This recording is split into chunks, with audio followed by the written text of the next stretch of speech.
안녕하세요. 오늘 블룸 필터에 대해서 발표를 하게 된 베이스랩의 장민호라고 합니다. 저는 일단 오늘 이 주제를 선정하는 데 있어서 이유가 항상 중요하다고 생각을 하고 있어서 오늘 주제로 이제 블룸 필터를 선정하게 된 이유는 이제 향후에 연구 주제를 가져갈 것에 대한 어떤 해결책 중에 하나로서 블룸 필터를 이용할 예정인데 이거에 대해서 좀 더 세부적으로 연구를 해서 어떤 건지 조사를 했었고요. 특정 논문을 읽어서 블룸 필터를 이런 거다라고 하는 것도 좋았겠지만 블룸 필터 논문을 참고하되 정확한 이게 어떤 건지 또 어떻게 사용되는 건지에 대해서 준비를 해봤습니다. 일단 처음에 블룸 필터가 어떤 건지, 그리고 거기에서 나오고 있는 긍정 오류라고 하는 false positive라고 하는 것이 뭔지, 그리고 여기에 대한 확률이 최소화 되었을 때 어떻게 구해야 되는 건지를 순으로 했었고요. 그렇기 때문에 아무래도 논문보다도 이렇게 퍼포먼스 위주보다도 구성에 대해서 준비를 했기 때문에 결론을 따로 준비하지 않았습니다. 일단 블룸 필터라고 하면은 확률적으로 이제 그런 검색이나 이런 걸 확률적으로 필터링 한다라고 해서 나오게 됐는데, 한마디로 말하면은 이게 있을 수도 있지만 없으면은 완전히 없다라고 표현되는 하나의 필터입니다. 이건 좀 프라이버시를 보호하면서 검색 패턴을 표현하는 효율적인 방법을 제공하는데요. 비트코인에서 비트코인 헤더에 있는 내용만 가져와서 유컨펌을 하는, 그러니까 SPV라고 하죠. Simplify Payment Verification이라고 하는 어, 일부분의 데이터만 가지고 검증이 필요할 때, 즉 라이트한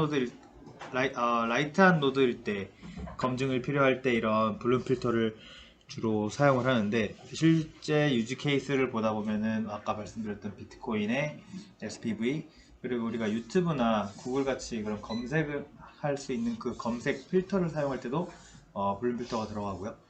카드 회사에서도 이제 대량의 데이터들을 좀 더 효율적인 공간을 이용하기 위해서 사용이 되고, 뭐 URL이나 이런 알파벳, 스펠 체커 등에서 현재 사용되고 있습니다. 블룸 필터는 비트 어레이로 형성이 되어 있는데요. 뭐 다음 장의 그림으로 표현드리겠지만, 일단 몇 개의 해시 함수가 선택이 돼야 됩니다.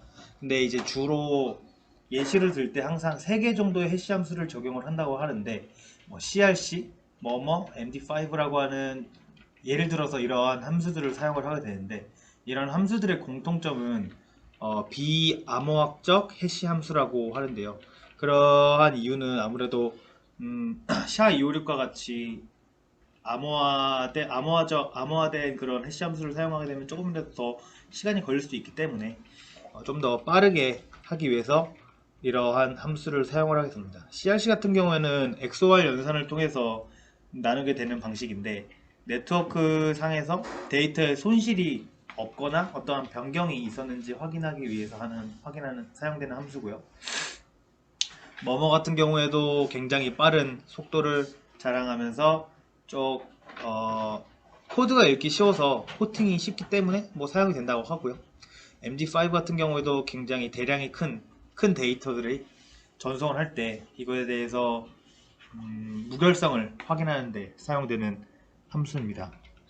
일단 아까 말씀드렸다시피 비트 배열이라고 말씀을 드렸었는데, 처음에 K1, K2, K3라고 하는 게 해시 함수입니다. 그러니까 어떠한 함수를 사용해도 상관은 없지만 SHA-256 같이 그런 암호화학적 해시 함수가 아닌 비암호학적 해시 함수를 사용을 하고요.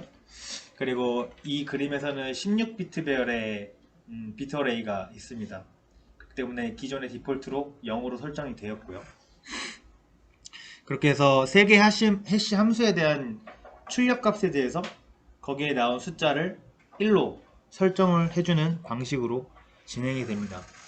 일단 add라는 함수를 통해서 그 a라는 패턴을 이 해시 함수에 집어넣도록 넣어보는 예시인데요.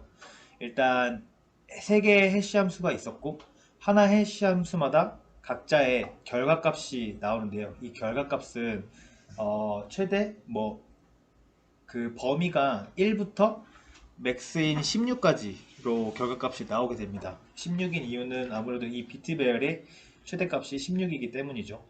그렇게 해서 A라는 패턴을 집어넣었을 때 K1이라는 해시함수와 K2, K3에 대한 각 결과값이 3, 1, 14가 나오게 되고 여기에 해당되는 결과값의 인덱스를 1로 바꿔주게 됩니다. 그러면은 1, 3, 14의 인덱스에는 1로 설정이 되고 나머지는 0이 설정이 되겠죠. 그 다음에 B라는 패턴을 애드했을 때는 이번에 1과 7, 16의 결과값을 나오게 됩니다. 그렇게 되면 이번에도 1과 7과 16에 있는 인덱스를 1로 설정을 하게 되는데 이 블룸 필터 안에서는 일단 A와 B라는 패턴이 들어가기 때문에 나중에 검색을 할 때 예시를 보면 예를 들어 저는 A와 B는 집어넣었지만 X라는 함수는 집어넣지 않았죠. 근데 X라는 것을 EXIST를 통해서 확인하고자 해시 함수에 X의 패턴을 집어넣었을 때 결과값으로 1, 7, 16이 나오게 됩니다. 그런데 기존에 A와 B를 애드했을 때 나왔던 인덱스 값들이 1, 3, 7, 14, 16이 나왔었습니다. 그렇게 되면은 X는 실제로 이 패턴을 집어넣지 않았지만 A와 B가 들어갔었던 인덱스 값들이 중복되기 때문에 이것이 X가 있다라고 표현이 되기 때문에 이것을 maybe yes, 그러니까 있을 수도 있다 라고 표현을 합니다. 반면에 실제로 넣지 않았을 때, 그러니까 존재하지 않는 경우가 나왔을 경우에 뭐 y를 집어넣어 보겠죠. 그러면은 결과값으로 16, 2, 7이 나왔었고 여기에 대해서 인덱스 값들을 확인해 본 결과 7과 16은 1로 설정이 되어 있지만 2는 0으로 설정되어 있기 때문에 실제로 y가 존재하지 않는다. 하지만 이거는 maybe yes와는 반대로 definitely not, 절대적으로 없다라고 표현을 합니다. 그러니까 그 전에 말씀드렸던 것이 false positive, 그러니까 있을 수도 있다라고 표현하는 것을 뒤에 좀 설명드릴 텐데, 그래서 이러한 블룸 필터를 실제 시스템에 적용했을 때는 멤버십 쿼리를 적용을 하겠죠. 그 다음에 필터를 통해서 이 엘레멘트가 있냐 없냐에 따라서 마지막 DB까지 마지막에 확인하는 절차까지 가는 시스템으로 보통 구성이 되어 있습니다. 그러면은 그 false positive 같은 경우에는 도대체 뭔지, 그리고 이게 어떤 확률로 나오는지, 그리고 최적의 확률을 내게끔 하려고 하는 것은 어떤 공식인지 한번 간단하게 알아보도록 하겠습니다. 아까 애플이라는 것을 집어넣었을 때 1, 4, 7의 인덱스가 1로 바뀌고 바나나라는 것을 애드했을 때 3, 4, 5의 인덱스가 1로 바뀌었다고 가정을 하고 이제 오렌지를 확인해 보겠습니다. 오렌지를 집어넣었을 때는 각 3개의 해시 함수에 따라서 1과 3과 7이 나왔었는데 실제로 애플과 바나나를 집어넣었을 때 인덱스가 중복되기 때문에 있을 수 있다. 그렇지만 우리는 오렌지를 넣었지 않았기 때문에 100% 확신할 수 없는 것을 false positive라고 하는데요. 주로 이런 거는 우리가 병원에서 많이 사용되고 있는 건데 예를 들어 암을 진단할 때 암이 있습니다라고 했음에도 불구하고 암이 실제로는 없는 경우를 이런 블룸 필터의 false positive 문제라고 하는데 아직까지 이것을 문제를 해결할 수 있는 방법은 아직까지 나오지 않았고요. 하지만 이 false positive에 대한 확률을 어느 정도 조정을 할 수 있기 때문에 아무래도 최적을 맞추거나 최소로 할 수 있는 그런 방법들이 있습니다.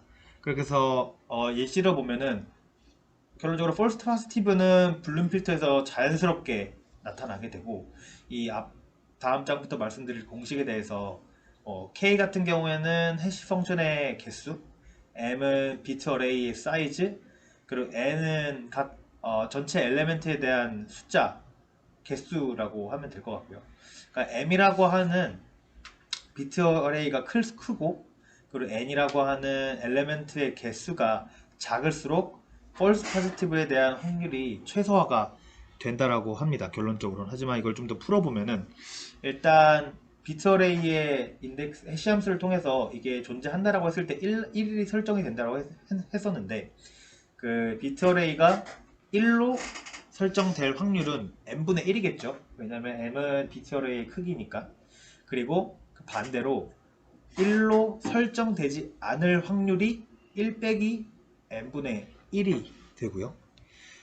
그리고 K개의 해시함수, 그러니까 K라고 하면은 해시함수의 개수라고 말씀을 드렸었는데, K개의 해시함수를 이용해 설정되지 않을 확률이 이제 첫 번째 그림인 첫 번째 공식인 1 빼기 n분의 1분의 K고, 거기에서 n번 곱해야 되겠죠. 왜냐면은 n개의 엘리멘트 개수가 있기 때문에 1 빼기 n분의 1의 kn 횟수가 그쪽으로는 포함되지 않을 확률과 곱셈인 거고, 거기에서 또 1을 빼게 되면은 우리가 원하는 1로 설정될 확률, 거기서 마지막에 두 번째 공식에서 k를 곱하게 되는데, 아무래도 이 해시함수를 각자 곱하는 것은 독립적인 사건이기 때문에 이렇게 k까지 곱해주게 되면 두 번째 공식이 나오게 됩니다. 그리고 1 빼기 n분의 1을 무한대로 보냈을 때 2의 마이너스 1승으로 치환하게 되면은 여기에 대한 공식이 나오게 되는데,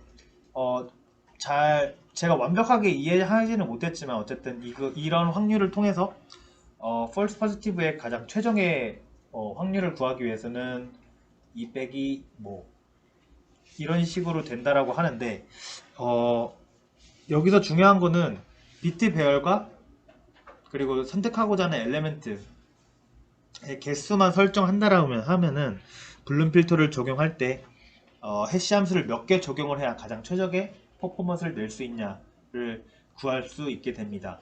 그러면은 K가 0.7 n분의 n이라고 했을 때 n은 이제 워드겠죠. 각 엘리멘트고, m과 같은 경우에는 비트의 사이즈를 말을 합니다. 그러면은 만 개의 단어가 있고 10개의 비트 배열에 넣게 되면은 12kB의 메모리를 사용을 하게 된다라고 하는데, 이게 절대적으로 상대적으로 무엇보다 좋다라고 표현하는 지표가 나오긴 하는데 제가 이해를 하지 못해서 일단 가져왔고, 그만큼 뭐 효율적이다 정도까지만 일단 가져왔습니다. 그리고 뭐 15개 비트 배열에서는 18kB의 메모리를 사용을 해서 아무래도 대용량의 엘리멘트를 검증하기 위해서는 일일이 쿼리를 날리면서 DB에서 검색하는 것보다 공간적으로나 시간적으로나 효율적이다 라는 부분을 알 수 있고요. 그렇게 해서 false positive에 대한 확률을 가장 낮추는 게 블룸 필터의 목적입니다. 아무래도 단점으로는 뭐 어떻게 보면 인덱스의 그 비트 배열의 사이즈를 더 이상 크게 할 수 없다라는 점이 단점인데, 이런 부분들을 해결하기 위해서 뭐 카운팅 블룸 필터나 뭐 여러 가지 뭐 사이즈를 다이나믹하게 만드는 새로운 기법들이 나오고 있긴 한데, 일단은 여기까지만 제가 준비한 부분이고요. 아무래도 향후 연구에 좀 더 적용하기 위해서 이번 주제를 선정을 하게 되었습니다. 이상 발표를 마치겠습니다.